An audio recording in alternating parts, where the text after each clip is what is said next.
bon samedi et puis j'espère que vous allez bien. Vous êtes bien sur l'émission Talent de femmes. Talent de femmes aujourd'hui reçoit pas des femmes, une femme justement qui se fait connaître beaucoup plus dans la musique gospel. C'est vrai qu'on n'a pas déjà eu à recevoir ce genre d'invité. Elle nous vient de la diaspora, notamment de l'Allemagne. C'est une Camerounaise qui fait aussi dans l'écriture. Elle est donc écrivaine. Sans plus tarder, nous allons prendre la première rubrique. Bien sûr, Talent de femmes, surtout ne bougez pas, car aujourd'hui, on va échanger avec une dame qui fait dans le gospel, notamment la musique religieuse. C'est vrai que la musique religieuse, quelque part aussi, change un peu nos mœurs et nous apporte justement cette paix et cet apaisement qu'on a l'habitude d'avoir. Alors, sans plus tarder, on va vous présenter notre invitée. Bonjour, Madame Chantal Haï, c'est votre nom d'artiste? Oui, bonjour Odile, bonjour à tous ceux qui sont en train de me regarder. Je dis bonjour à ma maman, je dis bonjour à mes enfants, je dis bonjour à tous ceux qui sont mes collègues en Allemagne. Je suis, comme Odile venait de le dire, je suis Chantal Tetka. Après, j'ai deux noms, c'est-à-dire comme je fais le gospel, on m'appelle Chantal Colombe, non? Colombe, Chantal Colombe. Voilà. Et quand j'ai commencé à écrire, j'ai pris le nom de Haï parce que c'est un petit nom qu'on m'appelait quand j'étais petite. Vous êtes artiste multiforme, déjà écrivaine, chanteuse gospel, mais je sais pas ce qu'on va encore découvrir tout à l'heure. Voilà. Vous vous appelez aussi Madame BT, c'est ça, non? Oh ouais, je suis... Le nom vient d'où? BT, c'est le nom de jeune fille. Et Tetka, c'est... On dirait un nom ivoirien parce qu'il y a les BT en Côte d'Ivoire, par exemple. Non, non, non. Je suis du centre. Ah, donc c'est Bete. Bete. Voilà. Aujourd'hui, nous allons parler de vous, de votre parcours, ce qui vous anime le plus, notamment dans la musique gospel. Pourquoi vous faites de la musique et puis votre côté écrivaine aussi, parce que vous êtes quand même plongé dans l'art, la culture aussi. On va constater. Oui. Je peux dire que je porte beaucoup de casquettes. Je ne suis pas seulement artiste gospel ou bien écrivaine. Je suis pasteur déjà. Ah, vous êtes pasteur? Oui, avant ça. Et on espère avoir beaucoup de bénédictions ici sur le plateau avec un pasteur, surtout en début d'année. Oh, ouais, quand le Seigneur, c'est-à-dire un enfant de Dieu se retrouve quelque part, j'ai apporté les bénédictions. D'accord. Donc, j'ai apporté les bénédictions pour cette maison, pour Info Télévision. Alors aujourd'hui, vous êtes chez nous pour échanger. On va savoir qui est Madame Chantal, qui est Madame BT. On va utiliser tous vos noms aujourd'hui. Voilà, dites-nous un peu comment est-ce que vous avez commencé avant de devenir pasteur. Parlez-nous un peu de votre parcours. Ça se passe comment? Bon, j'ai connu, déjà je pars un peu de mon enfance. Ouais. Comment j'ai connu déjà une enfance un peu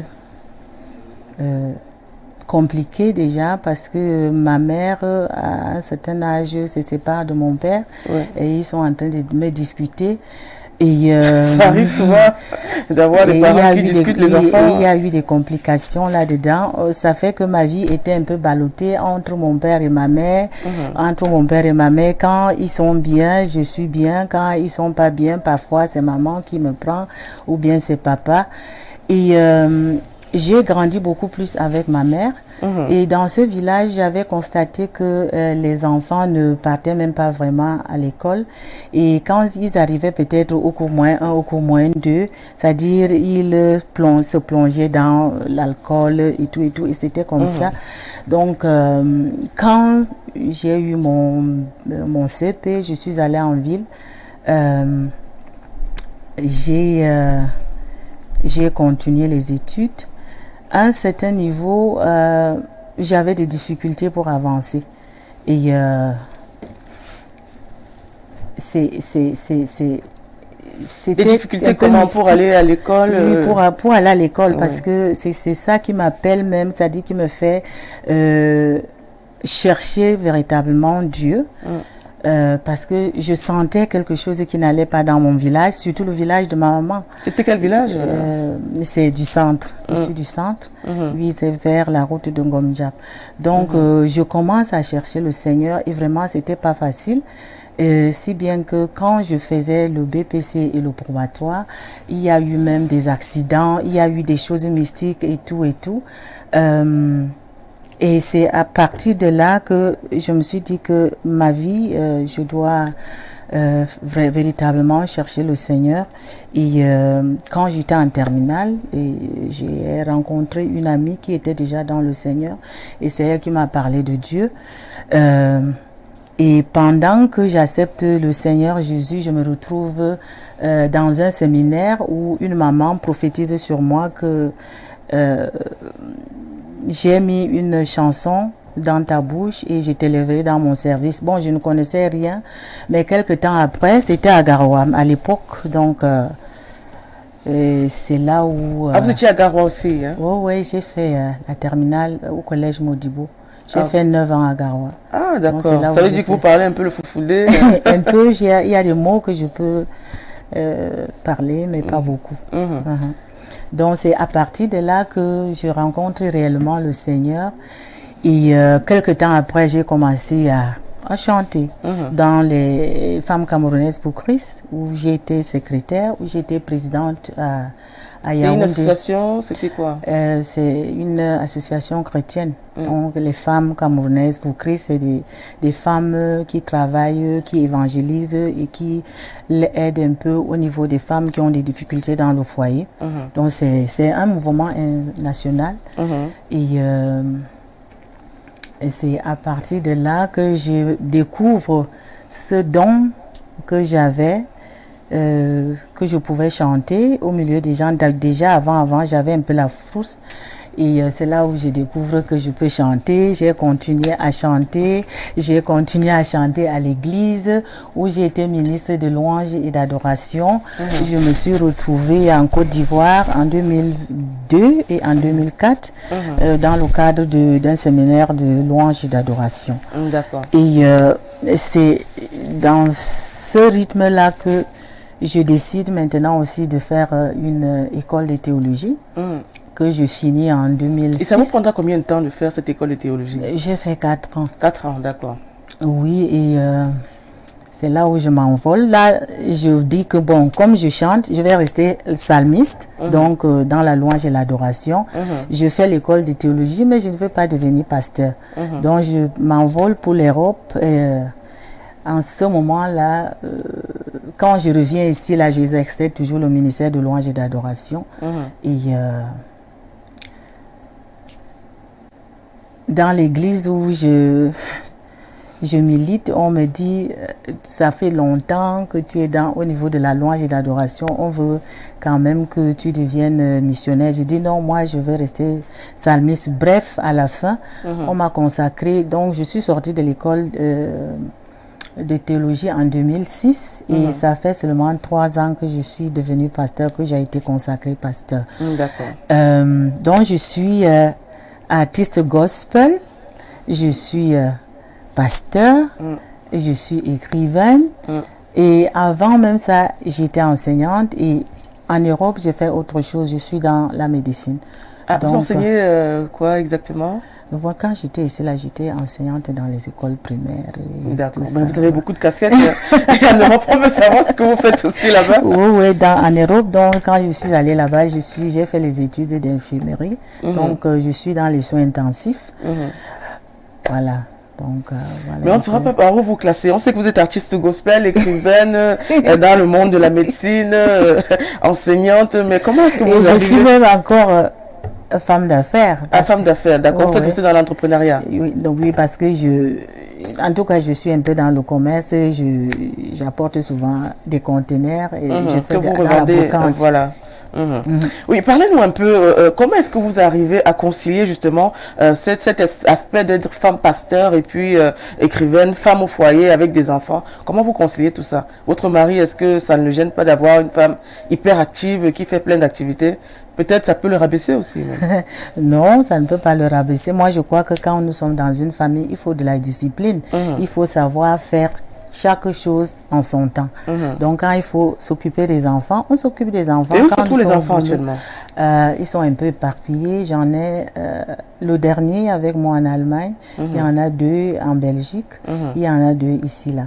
Parce que normalement, des enfants que j'ai adoptés. J'ai adopté 2 filles, une est en Belgique avec un de mes garçons et ma propre fille même, elle est ici au Cameroun. Donc, et comment est-ce qu'ils voient leur maman qui est pasteur? Où est-ce que vous officiez? Ça se passe comment? Bon, ça dit tout le monde est habitué. Voir maman en train de prêcher, et en train de prier, ils ont grandi avec ça dans la maison, puisque dans la maison, on était dans la louange et l'adoration, où j'étais aussi présidente de Femmes Camerounaises pour Christ. Donc, il y avait les réunions les mercredis et les dimanches à la maison. Donc, mes enfants ont grandi dans Dieu. Maman prêche, maman prie, maman chante, maman. Et à l'époque même, je crois que j'avais fait une petite émission à Radio Bonne Nouvelle dans le cadre de les églises persécutées, avant que je ne parte en Allemagne. Je faisais une petite émission là-bas. Oui, aujourd'hui, on fait face au phénomène, on appelle ça église réveillée. Quel est le regard que vous portez face à ce genre d'église? Pour moi, je peux dire que je suis aussi une église réveillée, mais pour moi, l'église réveillée aujourd'hui... avant, quand on nous a parlé de Dieu, de cette église réveillée, de ce qu'on devait faire, je me souviens quand j'étais jeune ou bien quand je venais d'entrer dans ces églises, on nous appelait les églises qui pleurent. Parce que c'était vraiment quelque chose de sérieux. On sentait la présence de Dieu, on avait la crainte de Dieu, on mettait la parole de Dieu vraiment en pratique. Mais aujourd'hui, quand je regarde l'église réveillée, je ne vais pas trop critiquer. Je ne sais pas, mais je me dis, il y a tout là-dedans maintenant. Il y en a ceux qui sont vrais et il y en a ceux qui sont là pour chercher de l'argent. Oui, parce que des fois, on retrouve aussi quelque part des, entre guillemets, des escrocs qui justement se pâment justement de porter la parole de Dieu, notamment aux personnes vulnérables. Parce que quand vous avez des problèmes, vous retournez vers Dieu. Mais si vous arrivez devant un homme de Dieu qui n'en est pas un, c'est ça qui est devenu un peu oui, c'est pour cela qu'il faut faire la différence. Qui est vrai, qui n'est pas vrai. Parce que dans la parole mais comment de Dieu, savoir que vous êtes, par exemple, vous avez fait l'école de théologie, qu'il y a un vrai pasteur, il n'y a pas un vrai pasteur? Parce que on parle justement de ce métier qui est un peu aléatoire, car justement un pasteur n'importe qui peut devenir pasteur sans forcément passer par l'école de théologie.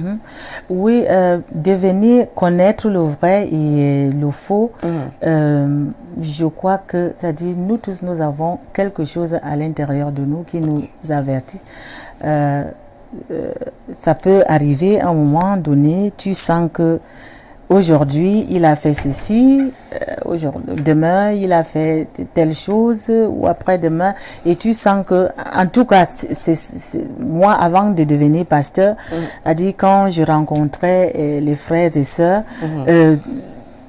je ressentais ça en moi. Quelqu'un qui n'est pas sérieux dans le Seigneur, je ressens, ça ne durait même pas. Donc moi, je me dis que ceux qui tombent dans des pièges, oui, on peut tomber dans les pièges de ceux qui ne sont pas vrais. On peut être vulnérable à un moment donné quand vous avez des problèmes qui vous assaillent et puis vous ne vous en sortez peut-être pas dans la vie. Si un homme de Dieu arrive, il dit voilà, je vais vous bénir, je vais prier pour vous. Tout le monde l'accepte quand même. Mais moi, je crois que c'est-à-dire avant qu'un homme de Dieu dise que je vais vous bénir par rapport à la parole de Dieu, est-ce que c'est l'homme de Dieu qui bénit ou Dieu? La bénédiction vient de Dieu, la bénédiction ne vient pas d'un homme. Et c'est pour cela, donc c'est pour cela que quand un homme de Dieu te dit que je vais te bénir, oui, il est un représentant de Dieu sur la terre, mais il est un instrument de Dieu, c'est-à-dire, et toute la bénédiction vient de Dieu, c'est-à-dire, il n'est qu'un instrument mais il y a des gens, c'est-à-dire, qui perdent la tête, c'est-à-dire que le pasteur qui est devant est devenu son Dieu, et il oublie même le Dieu créateur. C'est ça qui fait un peu l'amalgame dans des églises réveillées. Et moi, je me dis aussi que les gens ne cherchent pas à lire la Bible, à connaître ce qui est dans la Bible, et parce que quand on connaît ce qui est dans la Bible, c'est difficile qu'on... Et parce que ce phénomène se retrouve même aussi en Occident. On a eu le cas il y a quelques années avec le Temple du Soleil où justement le gourou, on les appelait gourous, il a finalement brûlé son église avec tous ses affidés. Là aujourd'hui on se retrouve par exemple avec... dans des affiches, vous voyez par exemple 300 000 une prière de bénédiction, 400 000 une prière pour avoir des enfants, 500 000... Pourquoi est-ce qu'il y a ce genre de taxation sur l'argent? En tout cas, c'est pour ça que je dis que c'est l'ignorance qui amène, c'est-à-dire Dieu dit que mon peuple périt faute de connaissance, parce qu'ils ne savent pas, parce que la parole de Dieu est gratuite et tout ce qu'on peut faire dans la maison de Dieu est gratuite. Mais moi, je ne sais pas pourquoi les gens, c'est-à-dire, on parlait des actions de grâce. Ces actions de grâce peuvent devenir peut-être de l'argent, c'est-à-dire que tu gagnes mieux et que en fin d'année, tu dis que bon, Seigneur, tu m'as donné un bon salaire et tout, je vais t'offrir ceci. C'est-à-dire, ça vient de ma volonté, mais pas que c'est un pasteur qui est en train de fixer ce que je vais aller lui donner. Donc, je me dis, moi je dis, tous ceux qui sont dans les églises réveillées doivent chercher la vérité dans la parole de Dieu. La parole de Dieu est vraie et c'est la vérité. Mais voir tout ce que quelqu'un est en train de dire, oh, je vais faire ceci, il faut vérifier si c'est vrai ou c'est faux. Il y a des prières avec des bouteilles d'eau, entre autres, ces bénédictions qui viennent un peu de partout, l'imposition des mains. Que pensez-vous de toutes ces L'imposition des mains, c'est dans la Bible. C'est biblique, c'est-à-dire imposer les mains, c'est-à-dire pour enfin envoyer quelqu'un. Par exemple, quand je partais en Europe, mon église a imposé les mains sur moi pour m'envoyer en mission en Europe. Donc, il y a cette imposition de mains, c'est-à-dire nous savons déjà que c'est dans la Bible.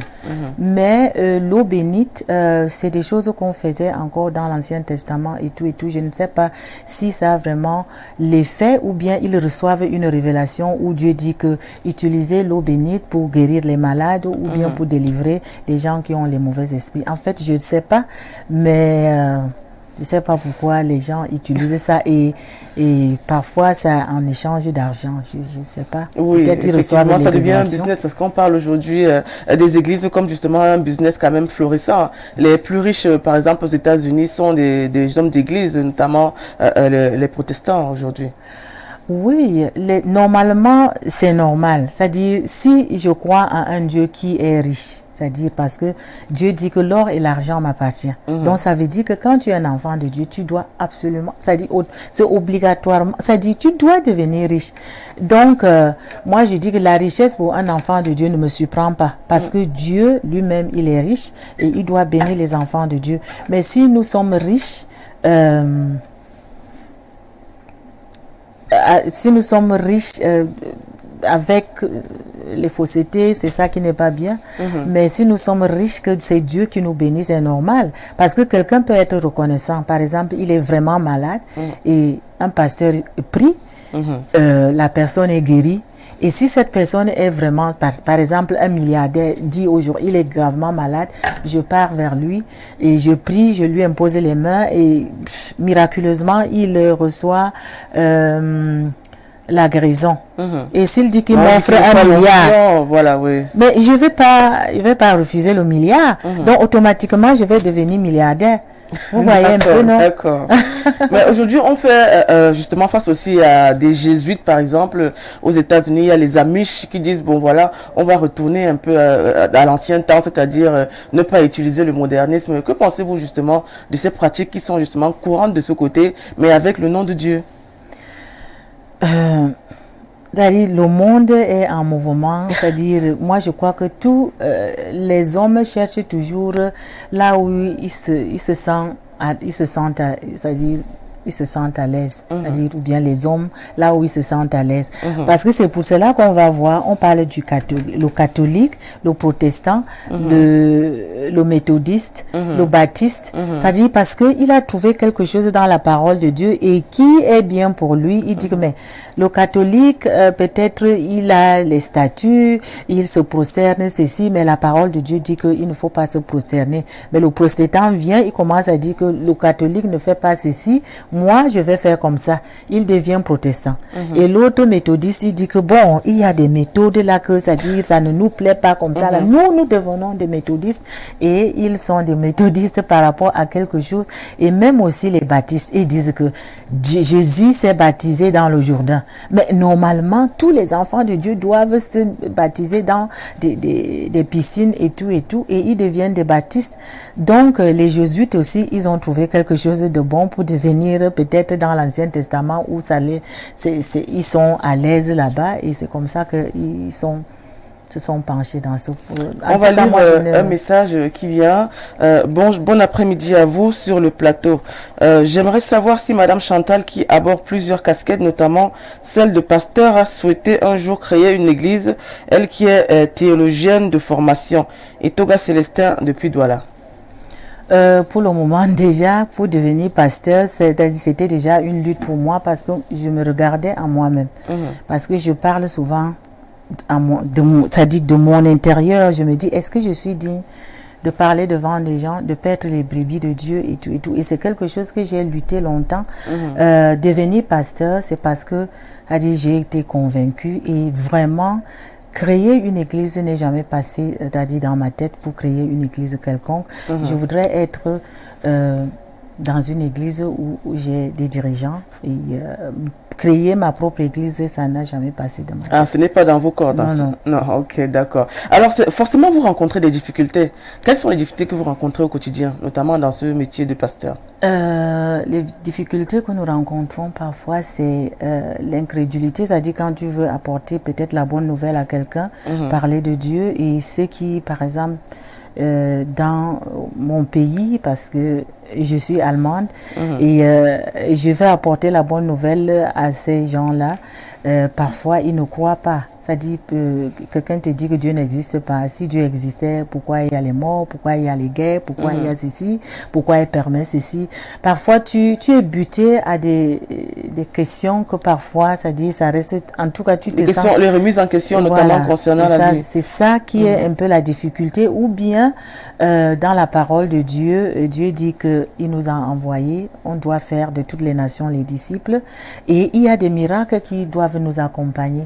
Il y a les gens, par exemple, d'autres personnes qui ne croient pas à ces miracles, ou bien même tu as prié par rapport à une personne qui est malade et tu attends une guérison, parce que Dieu le fait, il y a des guérisons, et que peut-être la personne, moi j'ai suivi quelqu'un qui, les gens qui combattaient qui était un Allemand, qui était évangéliste, il a évangélisé toute l'Afrique, et on disait qu'il avait demandé à une famille allemande, à un papa de cesser de prendre les médicaments.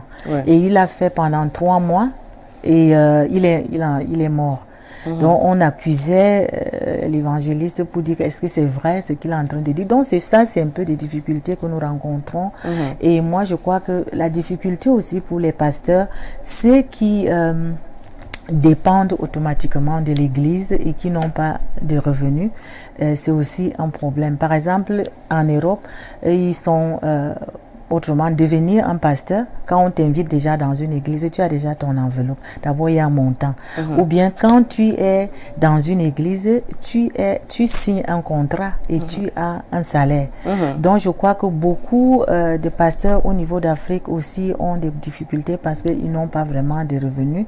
Et parfois, ils deviennent des faux pasteurs, quoique peut-être ils veulent véritablement servir le Seigneur. Oui, voilà. Nous allons rester toujours dans ce même contexte. Vous allez un peu nous parler de votre casquette de artiste gospel. Pourquoi vous entrez justement dans ce milieu de artiste gospel? C'est vrai que les artistes gospel, on en trouve ici aussi, mais c'est plus développé peut-être dans d'autres pays qui justement, peut-être au Congo par exemple. J'ai fait un tour là-bas. Les artistes gospel sont beaucoup plus en avant parce que peut-être il y a eu justement cette ascendance, pardon, du peuple qui veut justement écouter la musique gospel. Aujourd'hui, comment est-ce que vous vous organisez, n'est-ce pas, pour peut-être avoir l'inspiration et sortir une chanson? Je ne sais pas combien d'albums vous avez, vous allez nous dire ici. Déjà, j'ai dit quand je commençais l'émission que quand je commence à servir le Seigneur, il y a une maman qui a prophétisé, il m'a dit j'ai mis une chanson dans ta bouche. Entre-temps, je rendais déjà ministère dans l'église et au milieu des femmes. Et au fur et à mesure que j'avançais, ce don de louange et d'adoration s'affirmait en moi. Et je bénissais les gens quand je rendais ministère. Ils venaient souvent et disaient que quand tu rends ministère, nous sommes vraiment bénis et tout et tout. Néanmoins, je suis allée en Europe avec cette flamme en moi. Je suis entrée dans les chorales là-bas. J'ai fait la musique, donc j'ai viré dans la musique classique. Ce n'était plus le gospel, c'est-à-dire autre chose. Et 3 ans après, quand je reviens ici, je suis dans l'église, je ne sens plus à dire des chants que, c'est-à-dire qui me bénissaient, c'est-à-dire il y a les jeunes qui sont entrés dans le gospel, ils étaient en train de chanter et tout, j'ai dit, mais il y avait beaucoup de chants que moi je chantais souvent ici et que ça bénissait les gens. Pourquoi ne pas faire une compilation? Donc j'ai choisi quelques chants et c'est comme ça que je me lance. Non, je connaissais une de mes filles, elle est là, Alliance Madeleine, elle aussi artiste gospel, et je la rencontre aussi. Elle me dit, maman, effectivement, j'ai un chant, je voudrais que tu mettes ta voix là-dedans. Et c'est comme ça que j'ai chanté avec elle, Je te donne tout. J'ai fait un featuring avec elle. Et quelque temps après, je fais ma compilation qui est de 12 minutes. Mon Dieu est bon. Donc, j'ai essayé de rassembler. Vous avez un album aujourd'hui? Oui, j'ai un nouveau album qui a 4 titres, L'éclat de ta beauté. Tout à l'heure, on va vous faire passer une de ces chansons. Je vais lire quelques messages. Bonjour, madame. C'est madame Neila de Dia. Comment faites-vous, madame, pour gérer votre métier de pasteur et le reste, c'est-à-dire la vie de famille? J'ai parlé déjà, je crois que j'ai répondu à cette question. J'ai dit que il faut la discipline. C'est-à-dire, j'ai un boulot, par exemple, où je travaille 12 heures, parce que quand je pars assis, et je travaille dans une autre ville, donc je pars de la maison à 5 heures. Et je me retrouve dans la ville parce que je dois prendre le boulot à 6 heures. À 6 heures, d'accord. Et pour finir à 18 heures. Et avant d'aller au boulot, je sais que je vais travailler demain. Il faut que j'apprête tout à la maison. C'est-à-dire pour qu'il n'y ait pas peut-être, il n'y a pas de nourriture, il n'y a pas ceci. Et mes enfants sont déjà grands. Parce que mon enfant, il est mon collègue. Ils sont indépendants. Ouais. Voilà, donc... mais avant là, c'est-à-dire on essayait de nous organiser. C'est-à-dire toi tu fais ceci, toi tu fais cela, et maman fait ceci. Et on réussissait et on avançait. C'est-à-dire il faut de la discipline. De la discipline. Voilà. D'accord. Nous allons lire un autre message. Bonsoir, ce que le pasteur dit est pertinent, mais je voulais souligner un accent sur la théologie. Que la théologie ne change pas les personnes. Elle instruit tout simplement, notamment il y a des choix, des choisis par Dieu pour son service et ils y vont pour mieux avoir la connaissance et les astuces pour mieux arnaquer. Florence depuis Yaoundé. Voilà. Qu'est-ce que vous pensez justement? Elle parle de théologie, pourquoi les gens y viennent, qu'est-ce que ça amène? Et puis elle a parlé d'escroquerie aussi, qui règne toujours beaucoup plus dans ce milieu. Moi, je crois que la théologie nous amène... il est bien vrai qu'il y a la théologie parce que mon époux, il a fait l'école de théologie en Europe. Donc... et votre époux, il est pasteur aussi également? Oui, donc, oui. Et il avait des difficultés parce que, c'est-à-dire, il y avait d'autres thèmes, c'est-à-dire qu'il ne le convainquait pas. La théologie pour moi, c'est-à-dire parce que j'ai dit là, il y a les gens, par exemple, qui acceptent bêtement, c'est-à-dire ce que les hommes de Dieu disent, parce qu'ils ne savent pas, ils n'ont pas de la connaissance. Et je me dis que nous, c'est-à-dire quelqu'un qui va dans, c'est-à-dire a fait l'école de théologie, a quand même un minimum de connaissances, c'est-à-dire pour pouvoir gérer le peuple de Dieu qui est devant lui. Donc, pour moi, l'importance, oui, on parle du Saint-Esprit qui nous aide, c'est-à-dire qui enseigne, qui aide dans les églises réveillées, mais il faut cette connaissance de théologie afin de mieux gérer les gens qui sont devant nous. Nous allons lire notre message. Rebonsoir à vous sur le plateau. Est-ce que Madame Chantal pense déjà à avoir un ou une dauphine à travers ses œuvres? Et Toga toujours. Pas encore. Je ne suis même pas encore à ce niveau d'avoir des idées par-ci, par-là. Maintenant, là, je me suis beaucoup focalisée pour ma musique et ma littérature. Oui. Voilà. Donc, nous allons arriver maintenant dans le domaine toujours du culturel, de la littérature. Vous avez combien de livres à votre actif? J'ai un livre déjà, Le Parfum Divin, qui est sorti en décembre 2019. Voilà, c'est un recueil. Un recueil de nouvelles. De poésie. De poésie. Oui. Bon, je parle de moi-même, de Dieu, de ma relation avec le Seigneur. C'est votre autobiographie, c'est ça? Oh, ouais. Non, je parle autobiographie des problèmes quotidiens, c'est-à-dire les déceptions. Je parle du pardon, comment rencontrer, c'est-à-dire qu'est-ce que Dieu représente pour moi. C'est ce que je suis en train d'écrire dans mon... C'est un livre de combien de pages? C'est un livre de 130. Édité où? Dans Lys Bleue, à Paris. À Paris, d'accord. Et comment vous faites pour justement commercialiser le livre? Comment est-ce on le trouve où? Amazon. Amazon sur Internet. Ouais. Okay. Et je suis en train de sortir, un autre va sortir bientôt, mais ça sera ici au Cameroun, dans le creux de ta main. Donc ça va sortir bientôt. Donc parlons un peu de votre livre. C'est un recueil de poésie. Ouais. Et vous vous arrêtez sur quoi? Les faits de société, sur quoi? Quelle est peut-être la nouvelle ou bien l'essai qui vous a le plus marqué? Quand j'écris, comme je l'ai dit, c'est-à-dire parfois la poésie même déjà c'est quoi? C'est un art d'évoquer et suggérer les sensations, les émotions. C'est-à-dire, tu crées, c'est-à-dire un poète, c'est un créateur. Un créateur, oui.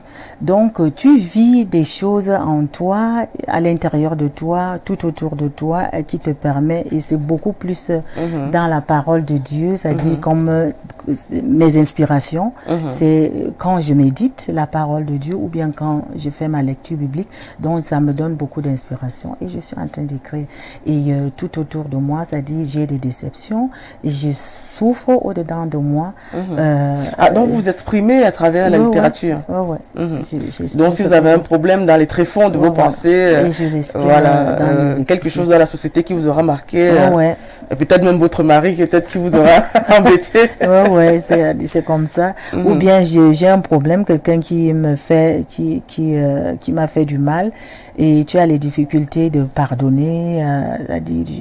Je médite par rapport à ça, et je me mets à crier si j'ai une solution, et je me dis pourquoi ne pas pardonner quelqu'un, pourquoi garder la rancune. Mais comme on dit souvent, le pardon est divin. Voilà. Il y a un autre message qui arrive encore. Bonsoir. Qu'est-ce qui vous a poussé à devenir pasteur?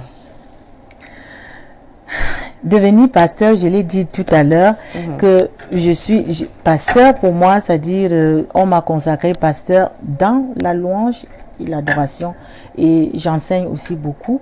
Devenir pasteur, c'est mes dirigeants qui ont décidé de m'ordonner pasteur, parce que quand on était dans l'école de théologie, on était 5 femmes. Et moi, je pars en Europe, et les 5 femmes, il est bien vrai qu'il y a les 3 qui étaient déjà pasteurs, plus de 10 ans. Moi, je luttais, je disais que non, je ne veux pas, je reste au niveau de psalmiste. Je vais chanter, je veux louer, adorer le Seigneur, et je m'arrête là. Et ce sont mes dirigeants qui ont dit que tu es déjà à un certain niveau, tu dois être consacré pasteur.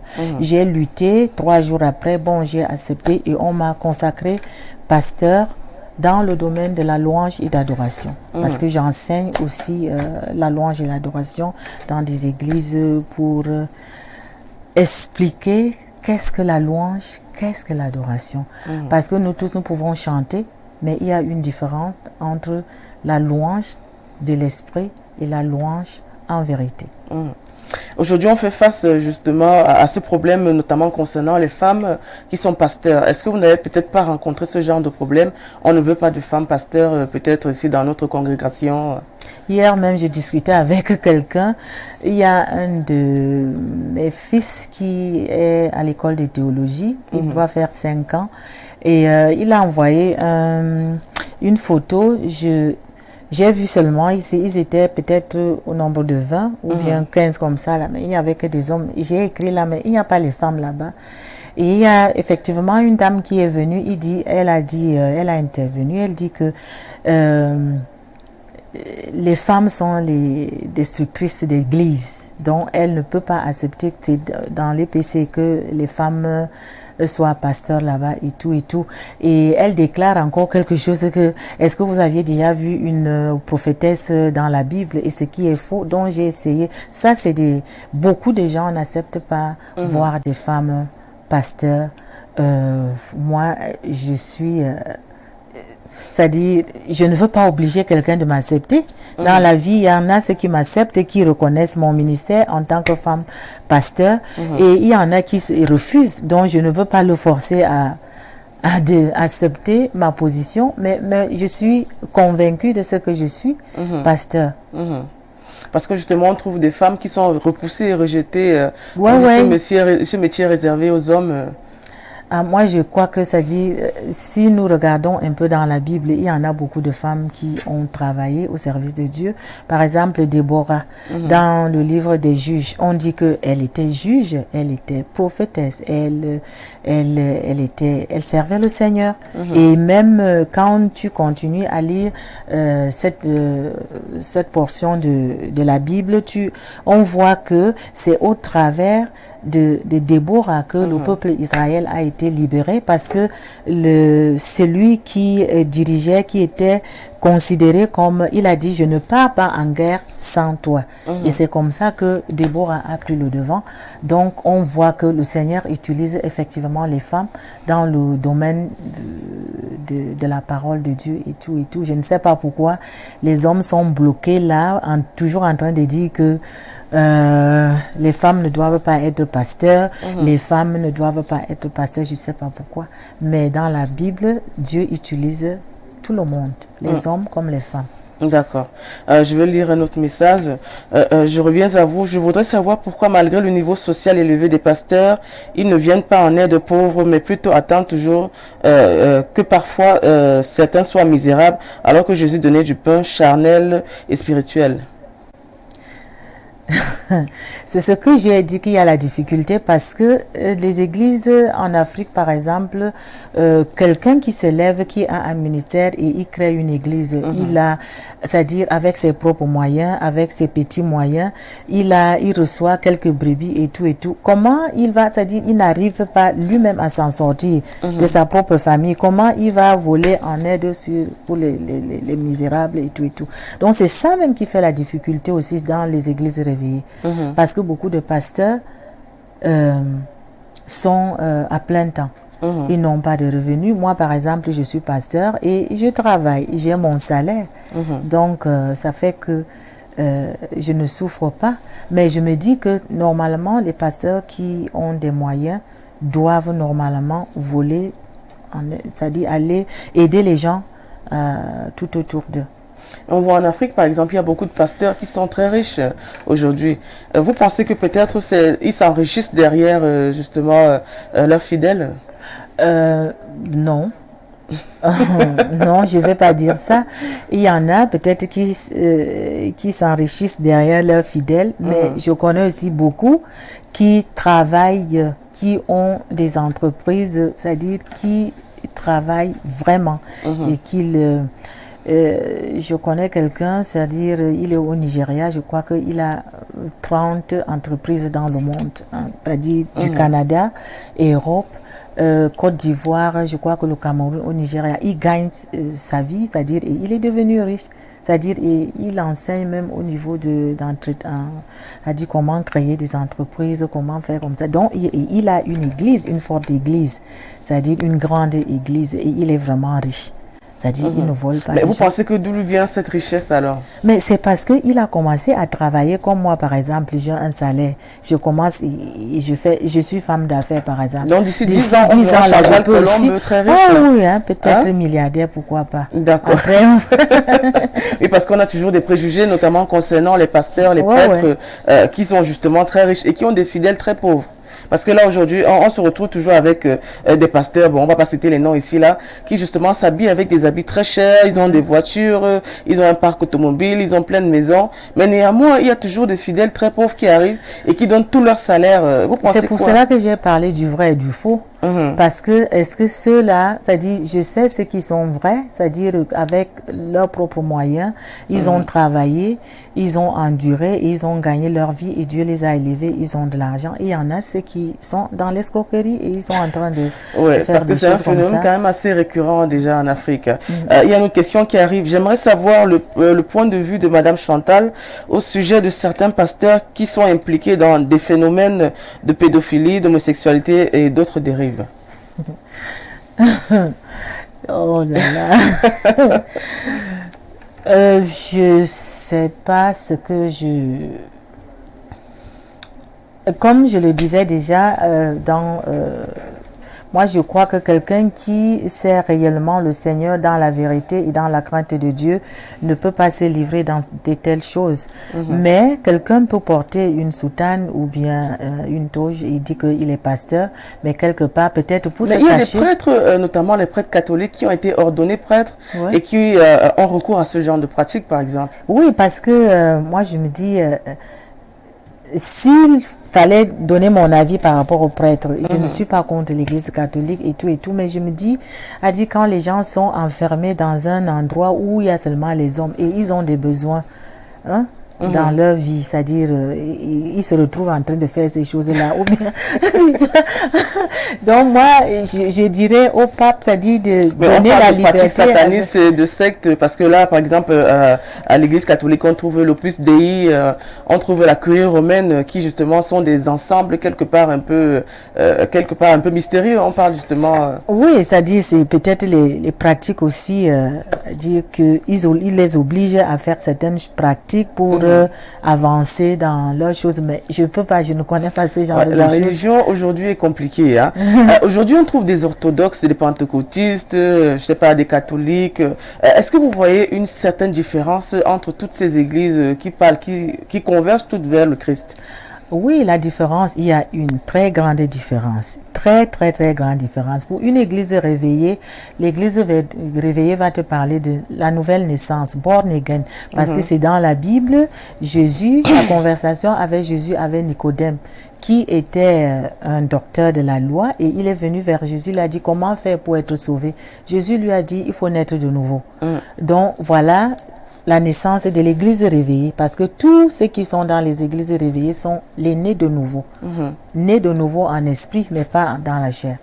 Mais par contre, il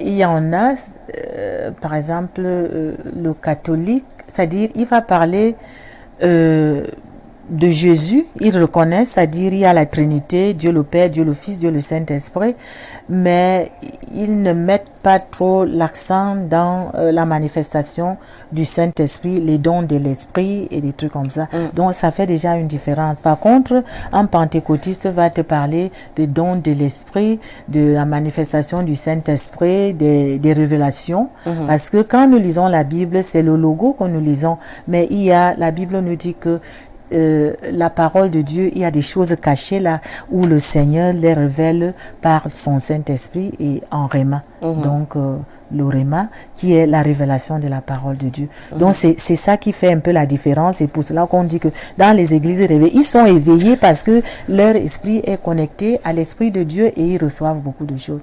Par contre, le catholique, il a étudié la théologie très bien et il le fait bien, c'est-à-dire il a un thème qu'il va développer et il va faire l'homélie le dimanche et tout.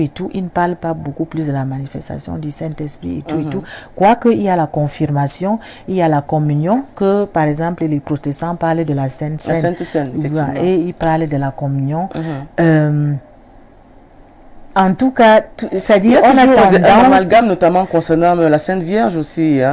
Voilà, donc pour une église réveillée, la Bible nous dit que nous ne devons pas prier les gens qui sont déjà morts. C'est la Bible qui le dit. Et maintenant, il y a les messes de requiem, par exemple, dans l'église catholique, où on invoque les saints, les gens qui sont morts. La Bible l'interdit. Donc, que le pentecôtiste refuse catégoriquement parce que la Bible, il obéit à la parole de Dieu. Il dit non, Dieu Mais dit... en Occident, le mois de novembre, vous êtes en Europe, il y a Halloween, où on célèbre les morts, par exemple. Oh ouais, ils célèbrent les morts. Est-ce que c'est tout le monde qui célèbre les morts? Moi, je ne fête pas Halloween. Je ne le fais pas. Parce que même, ça dit, tu vas voir dans tous les cimetières, en Europe, ça dit, c'est les fêtes. C'est-à-dire, tout le monde va avec des bouquets de fleurs. On fête le 1er novembre et tout et tout. Moi, je ne le fais pas. Et les enfants, parfois, et quand on voit la fête, cette fête-là, tu vois, les enfants sont habillés en noir avec des cornes, c'est-à-dire comme Satan et tout et tout. Et je trouve ça, c'est-à-dire, pour moi, c'est une abomination.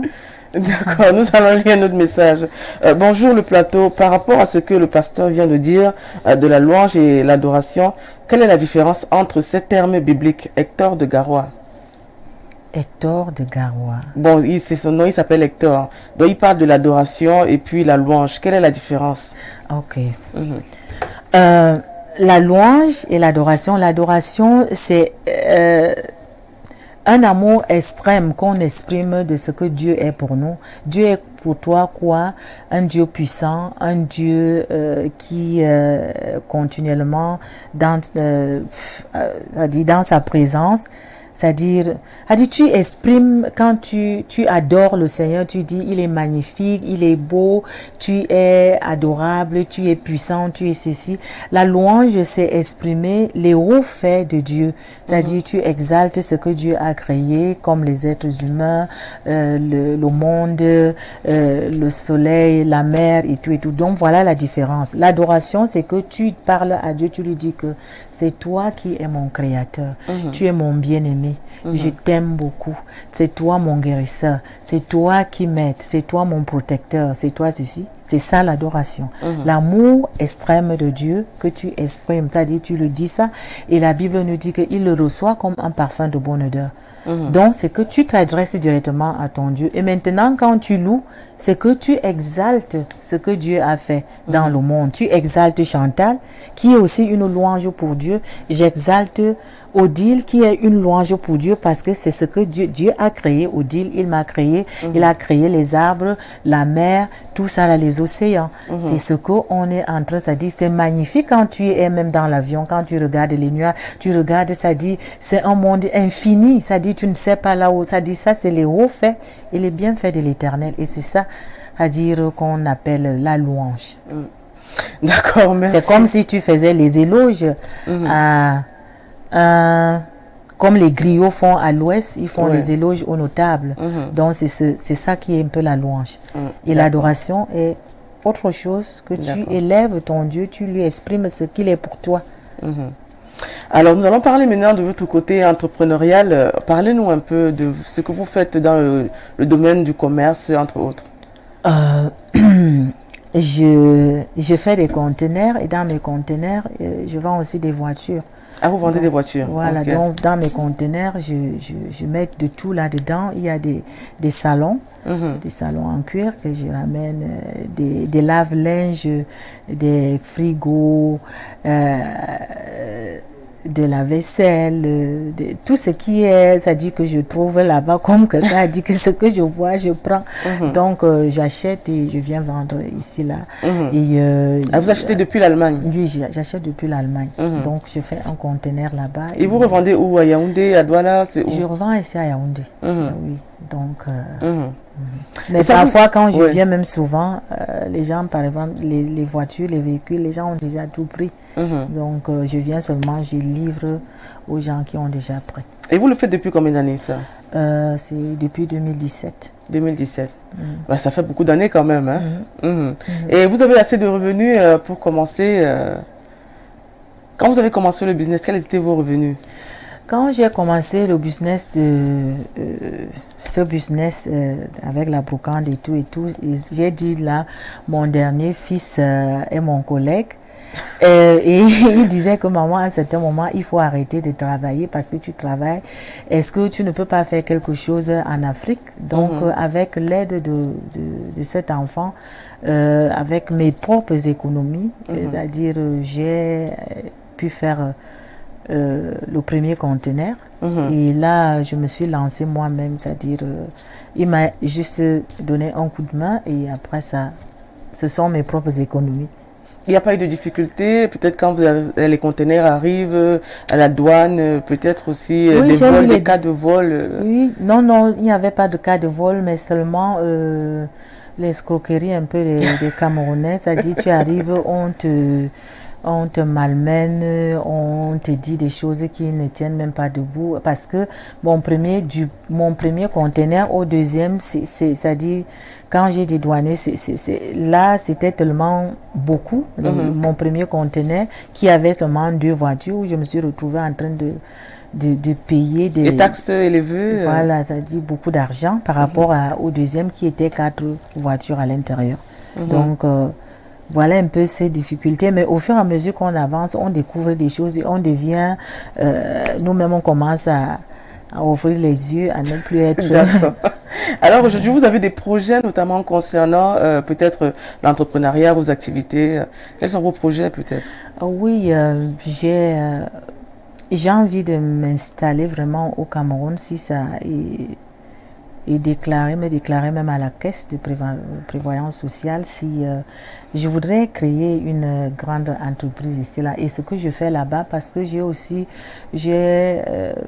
regardé un peu par rapport au corps médical, il y a un peu de difficulté ici là, je pense souvent aussi à ça. Pourquoi ne pas faire une école, oui, où je vais enseigner, je vais montrer aux gens comment, parce que je me dis, nous avons des difficultés au niveau de la médecine. Je ne dis pas qu'il n'y a pas les gens, mais la médecine au niveau du Cameroun. Oui, parce qu'il y a beaucoup. C'est quoi le plateau technique, la performance? J'ai toujours compris, j'ai entendu dernièrement. Il y a même une amie qui a écrit là que il y a beaucoup de gens qui ont trouvé la mort parce que il est entré à l'hôpital et on n'a pas regardé, on ne savait pas que la personne était diabétique, et on a placé le glucosé, voilà, et la personne est passée. Et c'est des choses que, c'est-à-dire quand on entend ce genre de trucs, on ne peut pas. En Europe, tu ne peux pas entrer, on ne peut pas commencer à te donner des médicaments si on ne connaît pas, parce que quand on te prend, on parle de OFNAM, c'est-à-dire dans le OFNAM, c'est-à-dire on regarde tout, c'est-à-dire ta tension, les paramètres, les examens, avant, maintenant on t'installe et on déclare, c'est-à-dire si là on peut trouver, parce qu'il y a quelqu'un peut être diabétique mais il ne sait pas. Mais là, avant de te prendre, c'est-à-dire on fait ça. Mais pourquoi cette erreur? C'est-à-dire quelqu'un vient parce qu'il a la fièvre, c'est-à-dire on l'administre seulement des choses comme ça, c'est-à-dire je sais pas, ou bien ils oublient souvent, ou bien ils paniquent. C'est des choses que, c'est-à-dire moi je m'aimerais par exemple si j'ai une école, c'est-à-dire avant que on donne un lit à quelqu'un, on connaît déjà un peu ce dont il souffre. Voilà. Nous allons lire un dernier message avant de passer à l'autre rubrique. Bonjour le plateau, pourquoi la multitude des églises si on est à la recherche du même Dieu? Simon Pierre depuis Libreville au Gabon. Multitude d'églises parce que les gens ne sont pas peut-être satisfaits des autres églises, je ne sais pas. L'église réveillée te dit que ça, nous suivons la parole, nous mettons la parole de Dieu en pratique, où Jésus a dit que nous devons naître de nouveau parce que nous avons tous la nature adamique, le péché originel. Donc, nous devons être de nouveau. Est-ce que le catholique a accepté ça? Est-ce que le protestant a accepté ça? Est-ce que le méthodiste ou bien le baptiste a accepté ça? C'est pour cela que l'église réveillée s'est levée. Il a dit, nous, on va faire. Nous allons naître de nouveau et nous naissons de nouveau. Et c'est pour cela qu'il y a une multitude d'églises. Parce que les gens ne sont pas d'accord dans leurs croyances, quoi. Il y a beaucoup de messages qui arrivent. L'émission est assez intéressante. Bonsoir, j'aimerais savoir si Madame Chantal, théologienne de son état, reconnaît un second baptême considéré comme vrai pour un candidat en âge adulte. Et concernant votre business, est-ce que vous êtes sincère pour les dédouanements et la revente de vos marchandises? Enfin, disposez-vous d'une main d'œuvre? La première chose, c'était... ah oui, c'est vrai qu'il y a le baptême, voilà, je vais parler par le baptême. Le baptême, pour moi, ça dit, qu'est-ce que le baptême? Le baptême, c'est... attendez, le baptême, pour moi, c'est quelqu'un qui se baptise connaît déjà pourquoi il va dans les eaux de baptême, c'est-à-dire il doit être conscient. C'est que comme je parle l'allemand et le français, parfois j'oublie, je crois que la définition va venir tout à l'heure là. Donc, c'est que tu es conscient de ce que, parce que le baptême, ça symbolise la mort quand tu vas dans les eaux et tu te ressuscites avec Christ. C'est-à-dire, tu reconnais que tu es pécheur, parce que avec cet état, le péché adamique. Donc, quand tu entres dans les eaux de baptême, tu reconnais que tu es pécheur et tu ressuscites avec Christ et tu es conscient de ça. Maintenant, le baptême que on fait par immersion, non pas immersion, c'est entrer dans les eaux, et ce qu'on fait dans les églises, par exemple, aspersion. Comme un enfant, l'enfant n'a pas une bonne conscience de connaître que j'ai péché, ou bien je porte le péché adamique en moi et tout et tout. Donc c'est pour cela que il y a cette difficulté, parce qu'on te dit que toi qui étais baptisé étant enfant, tu étais inconscient, tu ne savais pas que tu as péché, que tu es né dans le péché, tu as fait ceci. Maintenant où tu es conscient, va dans les eaux de baptême et par immersion pour faire ce symbole avec le Seigneur Jésus. Tu entres dans les eaux, tu meurs avec lui et tu te ressuscites avec lui.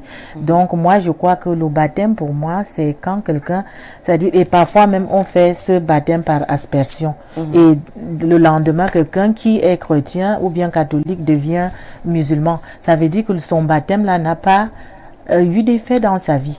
Donc moi je crois que c'est la conscience d'une bonne décision, ça dit, c'est un peu ça le baptême. D'accord. Donc on va donc continuer avec les questions. Bonjour à tous et à Maman Chantal. Par rapport à votre explication sur l'adoration, pourquoi Abraham, en allant offrir son fils en sacrifice, va dire à ses serviteurs qu'il va adorer, pourtant c'était un sacrifice? Quelle est la différence entre sacrifice et adoration? Paul Mit en Kwaban. Oui, le sacrifice, l'adoration, c'est pour ça que j'ai parlé que le Seigneur dit, c'est-à-dire quand tu adores Dieu, déjà, c'est déjà comme un sacrifice, c'est-à-dire, l'histoire d'Abraham avec son fils Isaac, c'est une forme d'adoration, parce qu'il allait vers la montagne et il a sacrifié, cet enfant devant le Seigneur, et ça symbolise ce que tu fais, c'est-à-dire quand tu adores aussi le Seigneur, parce que normalement, moi, je fais l'adoration avec la marche dans le tabernacle, où je commence dans les parvis, je vais dans le lieu saint et je me retrouve dans le lieu très saint, c'est-à-dire où il y a le parfum, c'est-à-dire d'adoration et tout et tout, et ça symbolise aussi la marche d'Abraham, de là où il était, il est parti vers, il s'est élevé et il a fait un autel, parce que, c'est-à-dire, l'adoration, c'est un sacrifice que nous offrons à notre Dieu. Donc, c'est à peu près ce que Abraham a fait. C'est-à-dire, ça, c'est la pratique. Et quand tu chantes seulement, c'est déjà un peu comme la théorie de cette adoration. Bonsoir à vous, merci pour l'émission. S'il vous plaît, j'aimerais savoir pourquoi la plupart des églises ignorent les paroles de Saint Paul qui dit de ne pas mettre des bijoux. Ça, je sais pas. Vous allez répondre à ça.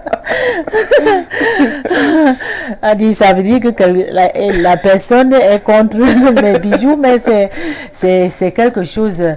Quand tu lis la Bible, c'est pour ça que j'ai dit, nous devons nous référer dans la Bible, parce que Dieu dit quelque part que je vais t'enlever, par exemple, parce qu'il y a des gens qui condamnent, par exemple, les boucles d'oreilles ou bien l'anneau du nez. Ça veut dire que dans l'Ancien Testament, ou bien le peuple Israël, ils avaient un anneau ici, là, et Dieu dit que quand il veut punir, il dit que je vais t'enlever l'anneau du nez, ou bien c'est-à-dire les boucles d'oreilles, et les tout. Je ne sais pas. L'or pour Dieu, c'est quelque chose, moi je ne crois pas que Dieu refuse que les gens mettent des bijoux. Et moi j'aime beaucoup de bijoux, hein, c'est comme ça que je suis comme ça. Donc voilà. Bonsoir, juste pour vous dire que l'argent qu'on donne à l'église est béni, il est multiplié au centuple dont les pasteurs ne volent pas. Est-elle depuis écribée? Mais là, je vois qu'il vous défend aussi. Hein. Parce qu'on a parlé justement d'argent qui est obtenu de manière un peu suspecte. Non, on a fait la différence. Ceux qui sont vrais et ceux qui sont faux. C'est-à-dire, il y en a ceux qui prennent l'argent, ils font ce qu'ils veulent. Voici une là-bas. question intéressante. Bon après-midi à tous. Je voudrais savoir s'il est possible qu'une catholique et un protestant se marient. Si oui, l'église serait donc un moyen de discrimination et de distinction. Mais moi, je me suis mariée, c'est-à-dire quand j'ai été mariée, je me suis mariée. Est-ce qu'il y a un problème là-dedans? Je crois que c'est une entente, c'est-à-dire le mari peut rester catholique et sa femme peut rester protestante. C'est-à-dire, je ne trouve pas, ou bien peut-être quand ils sont déjà mariés, et c'est pour cela qu'il y a d'autres personnes, le jour de leur mariage, il y a un prêtre et un pasteur. Donc, je ne trouve pas qu'il y a un problème. Chacun a sa propre conviction. Quel est le meilleur baptême, aspersion ou immersion? Jésus, qui est notre exemple, s'est-il baptisé? Si oui, comment? Florence de Yaoundé. Mais Jésus s'est baptisé par immersion. Jean-Baptiste, ouais. Par Jean-Baptiste dans le Jourdain. Voilà, les questions ne font qu'arriver, mais le temps nous est imparti. Nous allons donc prendre la deuxième rubrique qui est découverte. À tous, bonjour.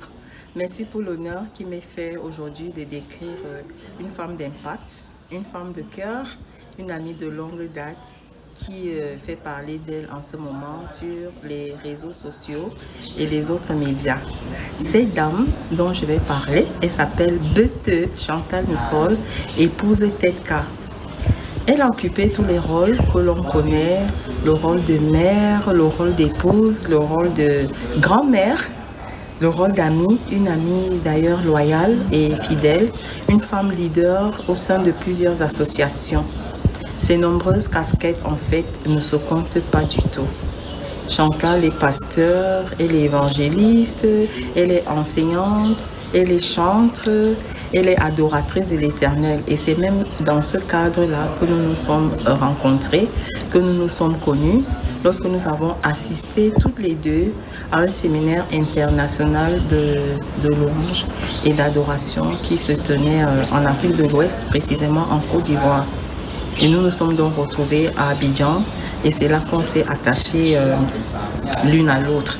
On est d'ailleurs allé plusieurs fois par la suite dans le cadre de ces conférences, de ces séminaires internationaux et avec des gens qui venaient d'un peu partout.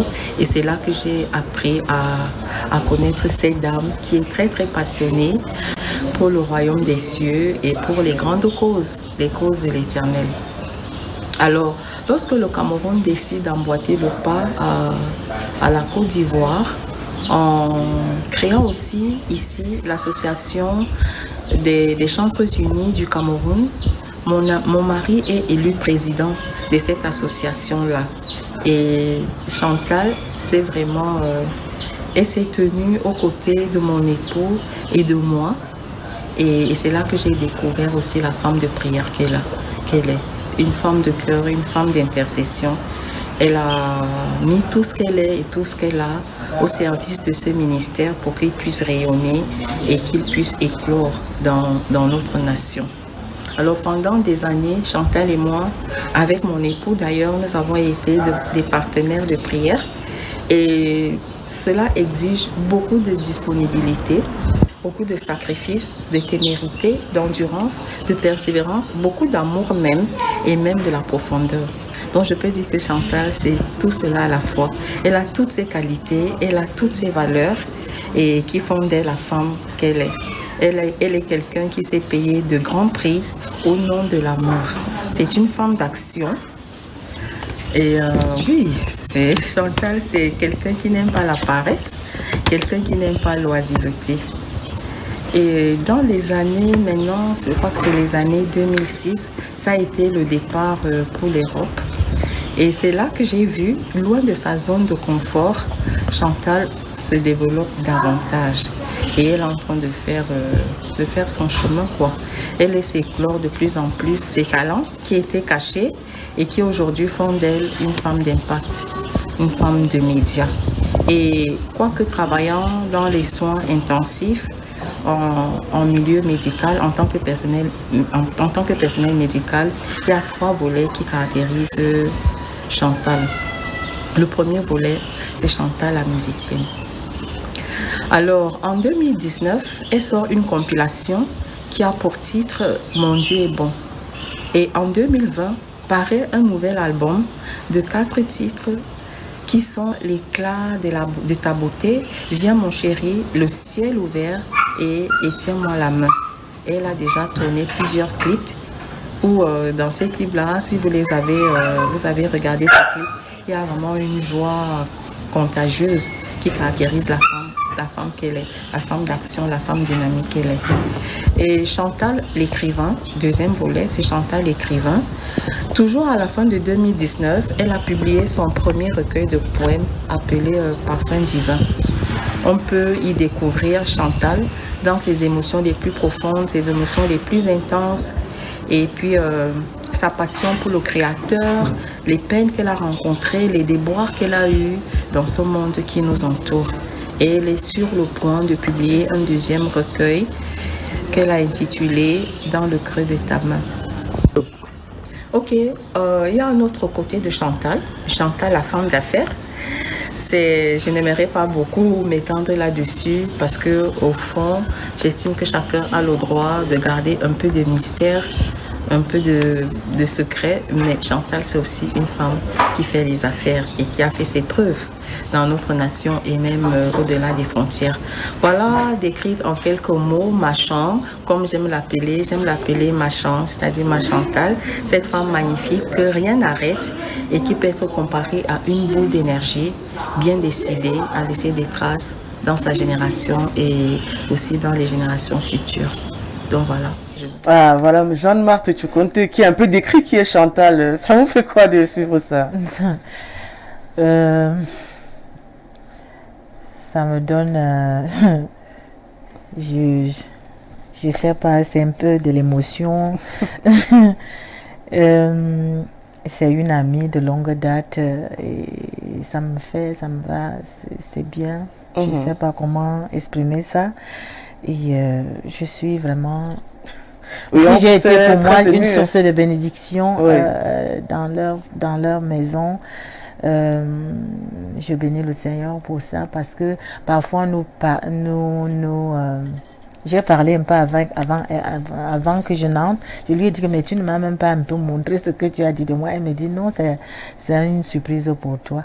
Donc si on est une source de bénédiction dans une famille, pour moi c'est la meilleure chose qu'on peut faire dans ce monde-ci. Hein. D'accord. Alors nous allons passer à la vidéo suivante. Bonsoir Odile, Maman Chantal comme je l'appelle communément. Je l'ai connue en 2002 à Bimassi. Nous étions d'abord voisines, ensuite amies et aujourd'hui sœurs en Christ. Ce que je retiens d'elle, c'est que c'est une dame qui aimait rester dans la présence du Seigneur au travers de la louange et de l'adoration. Elle faisait aussi la méditation. Elle pouvait passer des heures dans sa chambre à méditer la parole de Dieu, à chanter des louanges au Seigneur et à haute voix, pas à voix basse. Ce qui était marrant, c'est que ça ne dérangeait pas l'entourage. Peut-être parce que c'était agréable à l'écoute. Peut-être parce qu'elle avait une belle voix. Peut-être parce qu'on était captivé par le message qu'elle véhiculait. Elle ne le faisait pas qu'à la maison. Elle chantait aussi à l'église. Elle prenait aussi les cours de musique. Et ce qui a attiré mon attention, c'est que dans sa maison, tout était cadré, c'est-à-dire que tout était régulé. Ça, on sentait la présence de Dieu dans sa maison. Parce que tous les enfants qui étaient là-bas chacun assumait sa tâche et attend que les parents soient là ou que les parents ne soient pas là. Chacun savait ce qu'il avait à faire. Il n'y avait pas de fausses notes. Et sa maison était toujours ouverte. C'était une femme accueillante. Elle avait toujours des gens qui venaient chez elle, des sœurs en Christ qu'elle recevait toujours chez elle. Et elle était gentille. Elle volait toujours au secours. Donc elle apportait toujours de l'aide aux personnes qui étaient dans le besoin. Sa porte était ouverte. Ouverte vraiment. Elle avait la main tendue.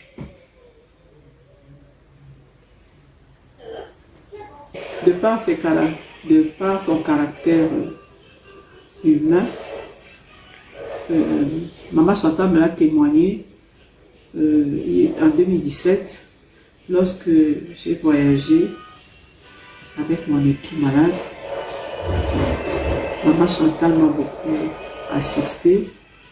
Elle est partie plusieurs fois de l'Allemagne pour venir me rendre visite. Donc elle m'a assisté aussi spirituellement, ce qui m'a vraiment beaucoup touchée. Maman Chantal n'a pas que des qualités, mais elle a aussi des défauts. Maman Chantal s'emporte vite, mais c'est comme le feu de paille parce que elle se calme aussi rapidement, elle pardonne vite, elle est très conciliante.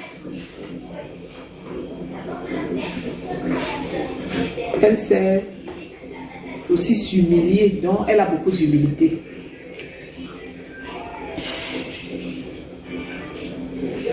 Donc ça c'est ce que je retiens grosso modo de Maman Chantal. Ah, Séraphine, votre sœur en Christ, votre amie, ancienne voisine, qui a justement peint un tableau de Maman Chan, comme elle vous appelle. Alors, qu'est-ce que vous pensez de son témoignage? Les deux, je suis vraiment émue. Et vous avez aussi des défauts, hein? Oui, je trouve ça aussi, c'est-à-dire parce que beaucoup de gens disent toujours du bien, mais dire aussi un défaut de moi, je reconnais ça. Je reconnais, je suis un peu... et c'est même pour cela, quand je parlais, c'est-à-dire je ne voulais pas être pasteur, parce que je me disais que je suis un peu dure, comment je vais perdre les brebis de Dieu, avec ma façon peut-être de réagir souvent, et tout. Mais je crois que depuis quand même que je suis consacrée, les gens ne se plaignent pas trop. Peut-être que je travaille un peu plus par rapport à ce caractère. Ben, ce qu'on constate, c'est que vous avez quand même beaucoup de talent. Alors, on va lire un message avant de prendre votre clip. Maman Chantal, je ne vous connais pas personnellement, mais Dieu a un grand projet avec vous dans cette nation. On en parlera de vive voix. Le message n'a pas été signé. Quelqu'un vous révèle déjà quelque chose. Dieu a un grand projet pour vous dans cette nation. Beaucoup de gens... Elle n'est pas la seule personne, mais beaucoup de gens me le disent toujours que maman, Dieu t'attend, tu as beaucoup de choses à faire dans notre pays et ce que je prie, c'est que le Seigneur m'ouvre les portes. Je suis prête à faire ce que... D'accord. Alors nous allons suivre une chanson de Maman Chan.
le Fils de Dieu est mon ami.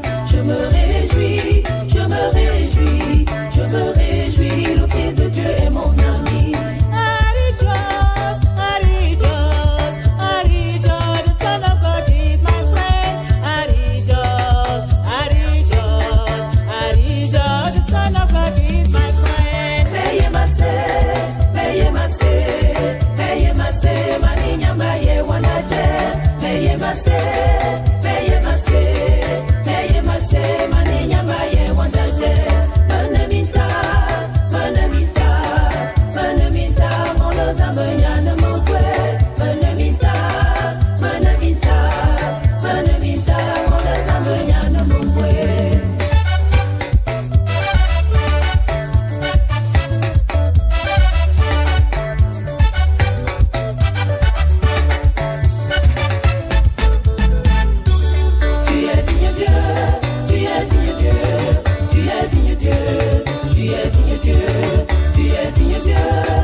Bravo, Madame Chantal Colombe, le clip est quand même assez bien fait. Et puis, on parle de Dieu. Parlez-nous un peu de votre clip.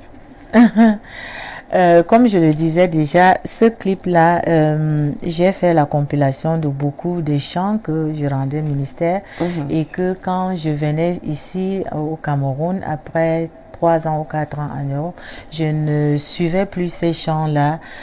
C'est des chants populaires en fait. Donc, je n'ai que un peu travaillé au niveau des couplets. Oui, voilà. Donc, c'est-à-dire j'ai repris des chants Et pour moi, mon Dieu est bon, c'est-à-dire ma vie tourne à la bonté de Dieu. J'exprime toujours la bonté de Dieu, même quand je veux me lever pour l'adorer, le louer, c'est-à-dire pour moi, je sais et si je suis en vie, c'est par rapport à ce Dieu qui est bon, parce que j'ai beaucoup de témoignages. D'abord, ma vie qui est un témoignage et une expression d'adoration pour mon Dieu. Et c'est pour cela que mes chants tournent toujours parleront toujours de la bonté de Dieu, de cette expression en moi, parce que mon Dieu, il est bon. Et le Dieu, il est bon. Le Dieu est bon, serviteur de tous les êtres humains. Alors, nous allons prendre la dernière rubrique avec le concours de la régie. Alors, le quiz, justement, on va peut-être sortir hors contexte. Néanmoins, ça va toujours rester dans, justement, dans la religion et peut-être aussi dans les faits de société. Alors, aujourd'hui, on voit souvent des dérives de jeunes filles dans les réseaux sociaux, justement, se dénuder, montrer leurs parties intimes. Qu'est-ce que vous pensez de cette dérive en tant que femme de Dieu? Quel est le conseil que vous donneriez à ces jeunesses qui partent un peu en déperdition? Je parlais, c'est-à-dire, c'était hier, je parlais par rapport à ça où les jeunes filles maintenant là, c'est-à-dire veulent vivre un peu, c'est-à-dire comme des Européens, c'est-à-dire prendre la culture étrangère, cette liberté, cette liberté, parce que chez nous, c'est-à-dire à l'époque, moi, je ne connais pas ce genre d'habillement et tout. Et en tant que pasteur, vraiment, c'est des choses que je peux condamner. Et je crois que Dieu n'a pas été fou, c'est-à-dire de créer l'homme, et il y a des parties de nos corps qui sont cachées. Et c'est-à-dire l'homme fait le contraire. Ce que Dieu a caché, c'est-à-dire eux, ils exposent ça. C'est-à-dire les jeunes filles, tout ce qu'ils sont en train de faire, moi je crois que c'est-à-dire davantage, ça me donne le fardeau au niveau d'intercession pour prier pour la jeunesse du Cameroun, la jeunesse de l'Afrique, parce que il ne s'agit pas seulement du Cameroun. Moi je crois que tous les pays africains, c'est-à-dire on voit un peu cette tendance que les jeunes sont en train d'aller à la dérive, tout ça là. Donc ce n'est pas bien. Et moi je crois que je parle aussi aux parents. Oui, nous voulons sortir de la pauvreté, de la misère, et nous émanciper et tout, mais il faut que nous gardons nos cultures et enseigner nos enfants à la maison. Parce que si nous remarquons que nos enfants sont en train de mal s'habiller, il faut parler un peu avec ces enfants. Et je crois qu'au fur et à mesure que les parents vont réveiller leur conscience, ils vont changer leur manière de faire. Vous qui êtes dans les soins intensifs, que pensez-vous justement de cette hantise des Camerounais face au vaccin, la vaccination contre le Covid? Je veux pas... en tout cas, pour moi, le vaccin, ça a été, à dire, quand on était des enfants, c'est prévenir une maladie quelconque et tout. Et moi, ça dit le vaccin contre le Covid, est-ce que ce vaccin, parce que tu es vacciné, tu attrapes le Covid? C'est-à-dire, il y a un peu de confusion, on ne sait pas. Et moi, je me dis que il faut d'abord qu'on trouve quelque chose qui lutte vraiment, c'est-à-dire quand on nous administre, c'est-à-dire ce vaccin, et que nous soyons sûrs que nous n'allons plus attraper le Covid. Mais tu prends le vaccin et que tu as encore le Covid, c'est un peu... donc moi je me dis confus. Oui, donc je me dis que c'est pour cela que beaucoup de gens n'acceptent pas, parce que en Europe nous voyons les gens qui ont eu et qui en meurent même. C'est-à-dire ils ont eu des vaccins et après quelque temps ils ont attrapé le Covid et voilà, nous arrivons déjà au terme de l'émission. Une dernière question. On sait que vous êtes camerounaise. On sait que le sport roi, c'est le football. Alors, un mot pour la CAN au Cameroun, notamment aux Lions en Ontap qui vont jouer tout à l'heure. Oh, j'ai déjà même prié pour les lions indomptables parce que tout le monde est en train de souhaiter la CAN qui se passe au Cameroun. Nous tous, nous souhaitons que cette coupe-là reste dans notre pays et c'est un honneur pour nous. Ce que je souhaite aujourd'hui vraiment, c'est que les lions indomptables gagnent et que vraiment qu'ils continuent à gagner et ensemble nous allons célébrer notre coupe ici. Ça fait depuis longtemps que nous n'avons plus gagné, mais comme on dit souvent. En 2017, quand même, le Cameroun a remporté la CAN au Gabon. Ouais, mais ça fait déjà quelques années déjà. Mais on sait que les Camerounais sont friands de victoire. Hein. Même les chantres et les prêtres, les pasteurs sont friands de victoire. Ouais. Bon, on va prendre le dernier message avant de votre mot de fin.